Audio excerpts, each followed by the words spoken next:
बहुत सारे लोग परेशान हैं कि उनका कॉज अप्रूव होके नहीं आ रहा, उनका वीजा अप्रूव होके नहीं आ रहा है। एंड स्पेशली जिन लोगों ने केयर वर्कर जॉब्स के लिए अप्लाई किया था, उनके साथ स्पेशली ये प्रॉब्लम हो रही है कि उनका कॉज नहीं अप्रूव हो रहा, उनका वीजा नहीं आ रहा। 2 महीने 3 महीने हो चुके हैं, अभी भी उनका कॉज नहीं आया, उनका वीजा नहीं आया। तो क्या रीजंस हैं जिनकी वजह से उनका कॉज नहीं आ रहा, ये आज की वीडियो में मैं आपको बताने वाली हूँ। तो प्लीज वीडियो को एंड तक जरूर देखिएगा और हो सके तो वीडियो को ज्यादा से ज्यादा शेयर करिएगा उन लोगों के साथ जो लोग अपने कॉज के लिए, अपने वीजा के लिए वेट कर रहे हैं।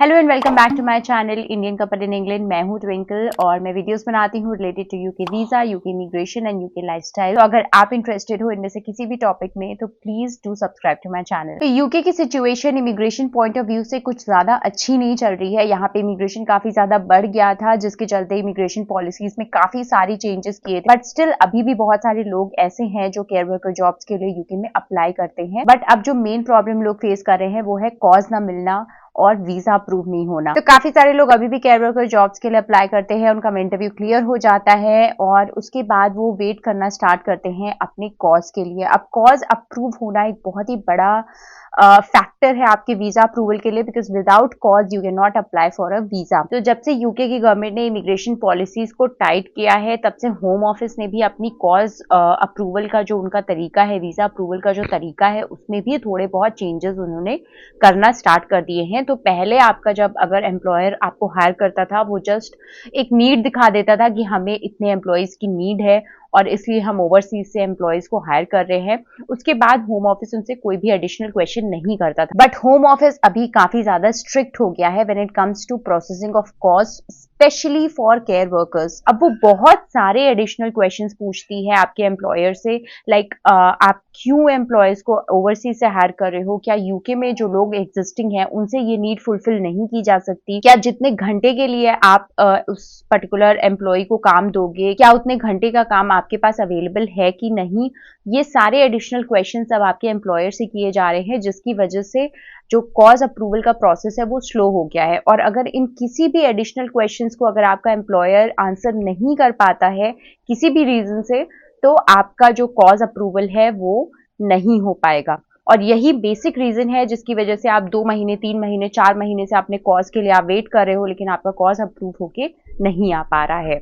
ये problem specially care worker sector में ज्यादा देखी जा रही है, क्योंकि केयर वर्कर्स को जो कंपनीज हायर करती हैं वो बल्क में हायर करती हैं उनको, और बल्क में हायर करने के बाद उनके पास मे बी इतने क्लाइंट्स नहीं होते जिनके लिए वो स्पेसिफिकली दिखा सके कि हमें इतने इतने घंटे काम की जरूरत है। तो ये प्रॉब्लम स्पेशली केयर वर्कर वालों के लिए कुछ ज्यादा ही सीरियस है कि उनके कॉज अभी अप्रूव नहीं हो रहे हैं। अब इसका रीजन क्या है, क्यों होम ऑफिस इतना ज्यादा स्ट्रिक्ट हो गई है केयर वर्कर्स के कॉज के लिए। तो बेसिकली केयर वर्कर्स के जो एम्प्लॉयज होते हैं वो बल्क में केयर वर्कर्स को उठाते हैं और उनके पास काफी सारे क्लाइंट्स होते हैं जिनको वो प्रोवाइड करते हैं, उनके लिए शिफ्ट प्रोवाइड करते हैं। बट बहुत बार होता है कि क्लाइंट उनके पास उतने नहीं होते और वो केयर वर्कर्स काफी सारे उठा लेते हैं ओवरसीज से, जिससे जो ओवरसीज से लोग आते हैं उनके पास अल्टीमेटली कोई काम नहीं बचता, उनको कोई शिफ्ट नहीं मिल पाती और बहुत सारे लोग यहाँ पे सफर करते हैं। अब मैं आपको दिखाती हूँ ग्राउंड रियलिटी, जिसमें एक कपल ने अपना सब कुछ उन्होंने बेच के अपनी होम कंट्री से वो माइग्रेट हुए UK on care worker visa. अपनी पूरी फैमिली को लेकर वो यूके आए। जो उनकी कंपनी थी जिन्होंने उनको केयर वर्कर वीजा प्रोवाइड किया था, उस कंपनी का लाइसेंस रिवोक कर दिया गया, क्योंकि उसने काफी सारे ओवरसीज से एम्प्लॉयज को हायर किया था और उतने एम्प्लॉयज को उन्होंने काम नहीं दे पाए थे वो लोग। तो उनका लाइसेंस जो है वो हटा दिया गया और उसके बाद अब वो कैसे स्ट्रगल कर रहे हैं अपनी पूरी फैमिली के साथ, वो कैसे यूके में स्ट्रगल कर रहे हैं। Yes. Mohammed and his family came to Brighton from Pakistan last year after he was promised a job as a carer. Good. Through. But their futures here are under threat. The company he came to work for has had its license to sponsor foreign workers revoked by the Home Office. It means if they stay, Mohammed, his wife and children will be in Britain illegally. They were having the dream that okay, we will move to the UK, we will have great education. Now they are worried that Baba, what we will do? Always we will be going here, there, and now we don't have any way. He paid more than £19,000 to an agent and then received visa documents and a job offer from Renaissance personnel. But when he arrived, Renaissance had no care work for him. Please come to second floor. With no income, he begged for an admin job in the office, but hasn't been paid for months. And he's not alone. He says dozens of worried foreign workers joined a Zoom call hosted by company boss Dennis Mawadzi, who explained the loss of sponsorship licence. तो हमें मिल जाएगा. Many, like Fajar, are getting desperate.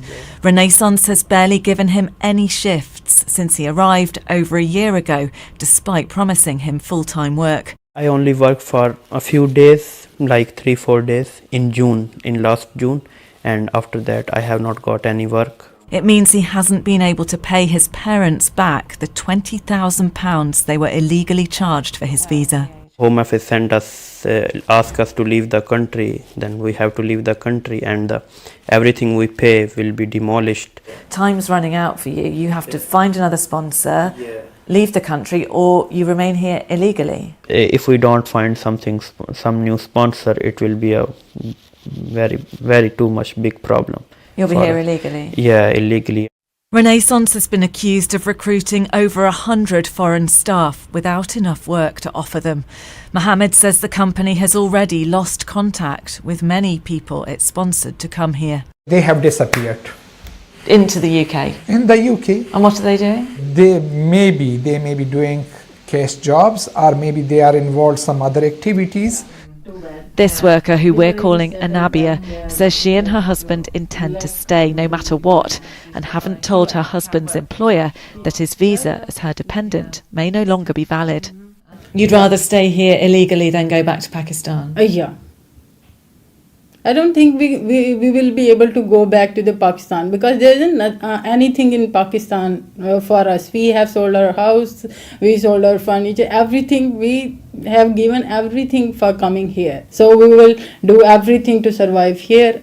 ऐसे काफ़ी सारे लोग UK में हैं जो केयर वर्कर वीज़ा पे यूके में आते हैं, उसके बाद उनको एडिक्वेट काम नहीं मिलता है, वो पैसे नहीं कमा पाते, वो स्ट्रगल करना स्टार्ट करते हैं, कभी कभार उनको शिफ्ट्स ही नहीं मिलती, कभी उनके लाइसेंस जो उनके एम्प्लॉयर्स होते हैं उनके लाइसेंस रिवोक कर दिए जाते हैं, जिसकी वजह से उनको काम नहीं मिल पाता है. अब ये मैं आपको स्पेसिफिकली बता रही हूँ केयर वर्कर्स के लिए, बट अगर आप किसी और वीज़ा कैटेगरी में भी आपका वीज़ा आपने अप्लाई किया है, सपोज स्किल्ड वर्कर वीज़ा आपने अप्लाई किया है, बट आपका कॉज अप्रूव होकर नहीं आ पा रहा, आपका कॉज 2-3 महीने हो गए, आपका कॉज नहीं अप्रूव हो पा रहा है, तो उसका मेन रीजन यही है कि आपका जो एम्प्लॉयर है वो जितने घंटे आपको काम देने का प्रॉमिस कर रहा है उतने घंटे वो काम होम ऑफिस को नहीं दिखा पा रहा है. अब कॉज के बाद अगर बात करें वीजा प्रोसेसिंग की, तो अभी जो यूके में करंट सिचुएशन चल रही है उसके चलते there is a high chance कि आपका वीजा डिले होने वाला है. अब वीजा डिले अगर आपका होने वाला है तो आपको इट्स वेरी लाइकली कि आपको एक एनएसएफ ईमेल आएगा. क्या ईमेल आएगा एनएसएफ का, क्या रिप्लाई कर सकते हो आप एनएसएफ ईमेल का, ये सारी डिटेल में मैंने बात कर रखी है एक दूसरे वीडियो में, जिसका लिंक मैं आपको दे दूंगी, वो वीडियो आप जाकर देख सकते हो. तो आपको पता चल जाएगा कि एनएसएफ मेल को कैसे हैंडल करना है. अगर आपका वीजा प्रोसेसिंग अभी यूके की करंट सिचुएशन की वजह से डिले हो रहा है, देन बी एश्योर्ड की सिचुएशन सेटल डाउन होने के बाद आपका वीजा अप्रूव हो जाएगा. तो होपफुली आज का वीडियो आपके लिए इन्फॉर्मेटिव रहा होगा. अगर वीडियो से रिलेटेड आपको कोई भी डाउट है तो आप हमें कमेंट सेक्शन में पूछ सकते हो, अदरवाइज आप हमारे इंस्टाग्राम हैंडल पे भी हमें डीएम कर सकते हो. तो मिलते हैं नेक्स्ट वीडियो में. Till then bye.